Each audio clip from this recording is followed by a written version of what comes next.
Actualité des ozonga ba production ozonga na ndenge ya Potwana Zénith de Paris sollicitation à Weranson yene mta fongola nzela ozalaka na Weranson masolo ngo soleka ndenge ni wa masolo ezaka ndenge lobi wana Zénith de Paris moni werane ko yene ko histoire akolo masolo moni ngana na la polémique te ponga na standard ngana partout biso ba tout standard to ba mise congolais nyonso tozana bango mais wera avi na biso na ndenge pe ya chabola wana vie Zénith de Paris to kakiango to zala wana et sali bien na maninga tribalisme te tribalité bani po biso partout biso sola partout to sola mise congolais nyonso mais wera ndaza vie na ndenge ya chabola do wana vie mais lola ya ko l'histoire ita fungola nzela kolo masolo neza wera donc c'est basala babunga nzela ba musicien to batuka ba fan na ba musicien wana ba fan te ba musicien de basala neti babunga moni wera ni kolo masolo donc Zénith de Paris ça solo na déjà masolo to pepele masolo ya kitoko ba combattant do pepele mamutu kitoko donc le raté au Simba.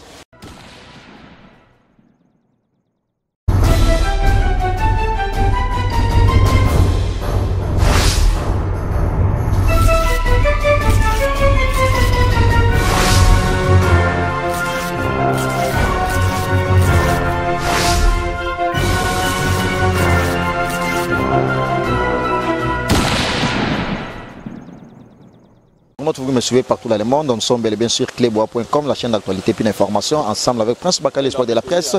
Alors ce soir, j'ai le plaisir de recevoir un mécène. Lui, il a remarqué, à démarquer, j'allais dire, à faire son nom aussi autrement à la personne de Bruno Manchuda Oboyo Kaka.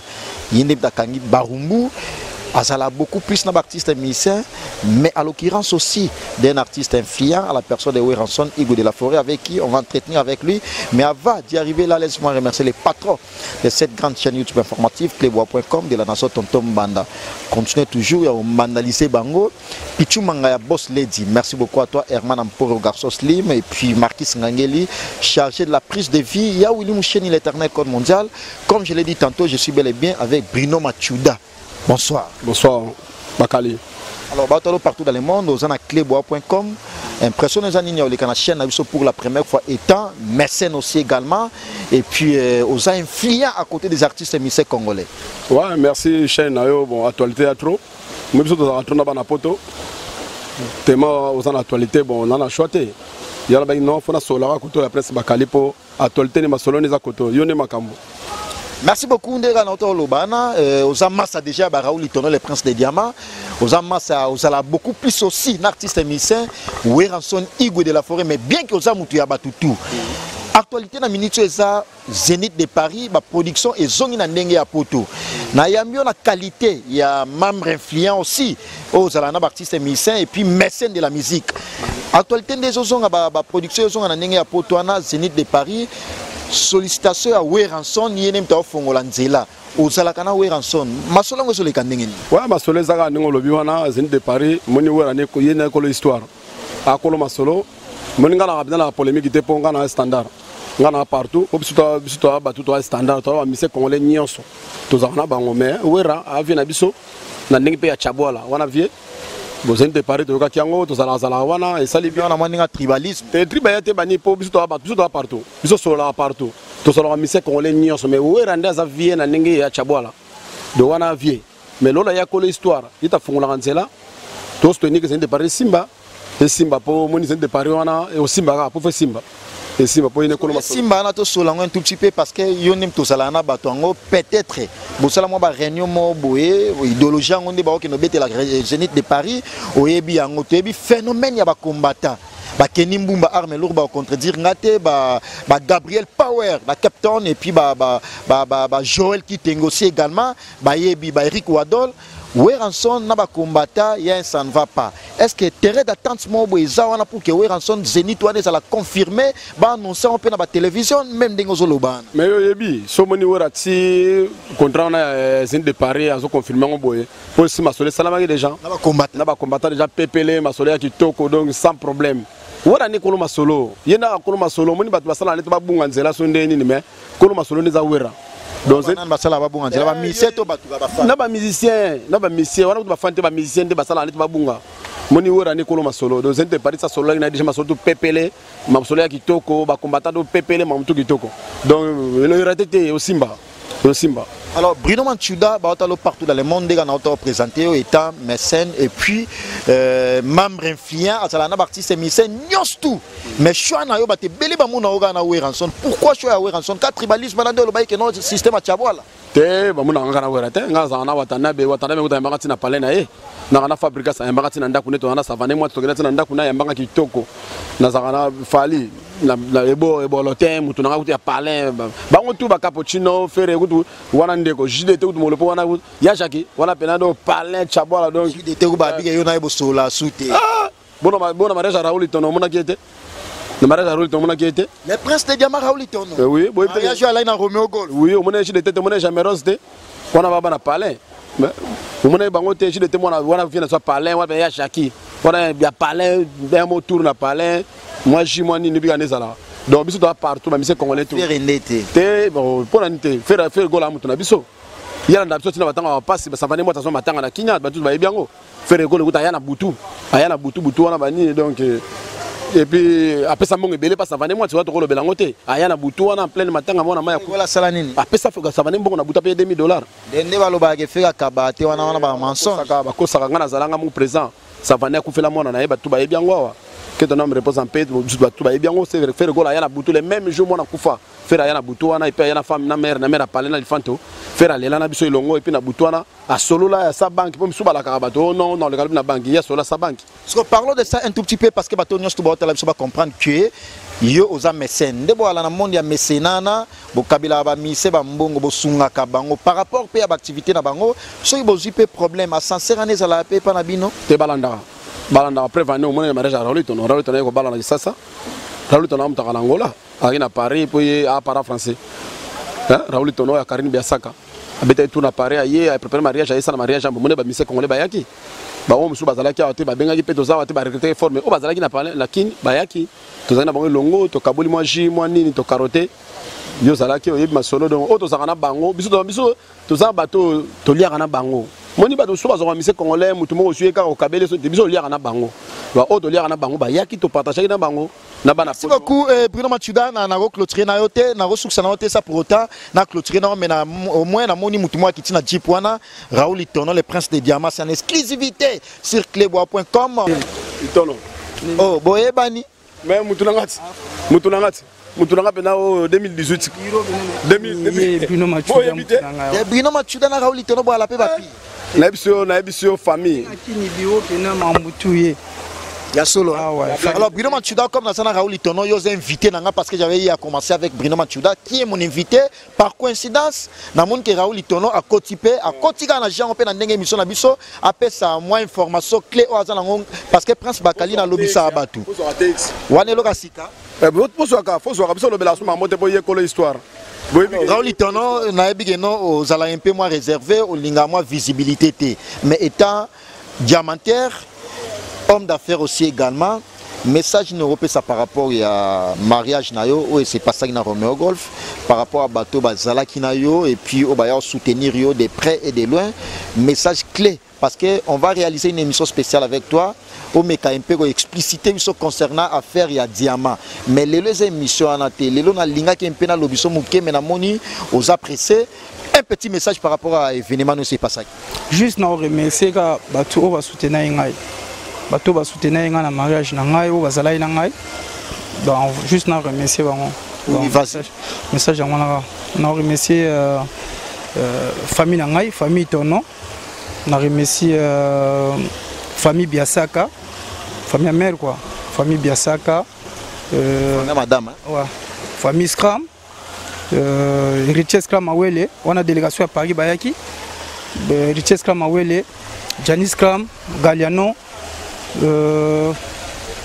Cajou de Colonne, Eric Poulet na Musika, Perika de Lausanne, Alibota, Perika Palay, Prophète Kerry, Alemiez, on a la délégation Angola, Alemiez, Noko fils, Sindani, Yepayaki, Passabatu, belé. JDT ayaki Gémeros pe azaki ana bango batu agrémentari soirée ana se ba mbongo bimaki na taba $10,000. non wana ba caché na bango pona mbongo te bango kutu ya mbongo te wana ba famille wana famille to la na bango dans mariage à boss be wana ba famille ma mutu ezaka mbongo te bino comme ça ma mutu ka mbongo la na ngome bolingo ya famille pe famille quoi donc Papindala batu bazé belé dadi sasa Pico Bruno Machuda ye pazalaki Savane Mwati azalaki wana bina mopote ye atika ate azalaki wana ne bandeti na suka na ba mise congolais ndena comprendre bien par rapport au lobeli na mona ega JDT ya Jackie na Gémeros bango ne ba betaki mais Raoul Itono ba Weranson ba Koffi Olomide et tant d'autres artistes mise congolais ba bois kakayo présence na bango ezala remarquable non mamango bon eza mambote bango batana bango permetaki te mais ba benga inga na musika to solaki bana maitu ba famille tout quoi donc ba benga inga to solaki c'est bon fallait benga ki bango tout ba fali ba bili fait bango tout ba famille ba benga ki na musika kaka yobika c'est bon il est quand même ba benga inga. Alors merci beaucoup na clôturer na yo pour que la clôturer parce que la télé c'est le temps na continuer entretien na Bruno Machuda oza invité na ngai oza résident oza para français mais ça la faire na beaucoup plus Angola précisément wapi ngaza na travail na kafunfu côté na maman ba diama yobigati ngaza ba côté wana voilà quoi à côté wana. Pourquoi les princes des diamants? Parce que descendants les princes des diamants descendants roi les princes voilà ndega mamungu kinda de la minute monotone à diamant ezapana non pas ngakaka batara diamant va se belé par rapport à les princes des diamants parce que prince azala mo ça les princes na kwena nga voilà ko tsanga polémique ndenga les princes des diamants ndé na ngai voilà quoi non les princes c'est tout ba msube baza bango donc nga polémique na ti na mutu aza danger baza belé ba vie ba master baza me belé mwana tanga bakomona bango ezate pona mambo na ti bango tuna pe bango mbote boza vraiment belé ba mbota trop boza vraiment belé boza belé ba papa ba vie ba massa donc boza vraiment belé merci na ba soutien na bino ndebo bengaka Maître Emmanuel Nongira aussi et à Monisco à Otala. Ah, on a vu à Palin. Vieux, on a très mystique. Na PCP Bambote, trop on a vu dans Palin. Maître Emmanuel Nongira. Abe dopé Mbote, vieux Emmanuel, on a piqué vieux na Palin. On a PCP Bambote trop. Merci beaucoup Raoul Itono, un réel plaisir. Il y a les gars d'entretien.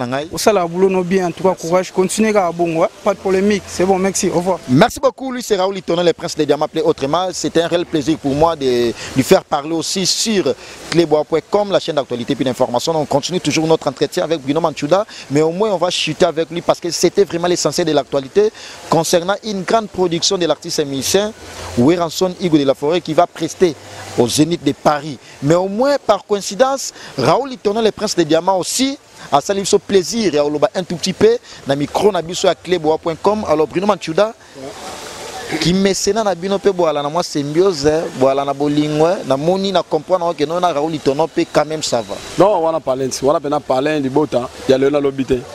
Voilà pena depuis quoi. Il y a le na lobité bon. On a choisi actualité zaye moi na ma bali. Et puis ko bala puis que na vie bala une fois. Babala a deux fois et moi na bali faut soutenir et puis mariage on a un mariage là qui au mona yomoko Romeo ko fait tomber il marie belé ba betali solana ba tonga makasi pour na mariage Raoul Itono na boya lobisa moi mingi parce que aza un peu pressé babi Raoul Itono Romeo Golf approuvé batu que non aza vrai mécène approuvé batu que non aza l'homme du luxe mécène parce que ba mise ba ina instrument ba tien instrument wana bat ba na musique ba ba moni instrument pene vandi Gémeros JDT ba o so ebi wana so ba beteki wana ba mise to lobisi ba mise jour wana ba mise ba lo ba na raté est-ce que ba journaliste belé pe ba et belé net vient nga Zakari baba baswe azalaki wana dans le mola ton na mona da honorable na mona Karine Mokonzi na mona la baronne na mona yo prince Bakali na mona ki petit nangana ni petite sœur nani Sintaka na mona ki azalaki wana o mona tala ki bondeko bake belé pe musu bake belé ba caméra ke belé na ga vraiment pe na kotanga ba komana be o ngana mona na sur place ba Karine Mokonzi bazalaki ba Sintaka bazalaki vient na zo Zakari le mola tala ga Zakari ye Karine Mokonzi la baronne azalaki wana tokina bango longo ba misi ba jour bake belé en tout cas chez les kitoko to lié to meli to bini et puis ba mona mariage ba mona limousine pièce et puis limousine wana et puis meka jo mariage wana et méga Jean mariage en limousine voilà. Mariage de couple Itono, Raoul Itono ainsi que sa femme, Madame Karine.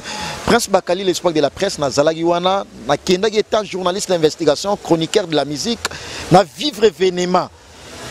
Na monaki événement, comme on dit en latin, ouais du oui kiss. Je suis venu, j'ai vu et j'ai vécu. Vraiment, c'était génial. Raison pour laquelle tu on peut un tout petit peu dans Raoul Itono, mais au moins, n'enga promettre que tu sais une mission spéciale naie, bien qu'il a voyagé déjà.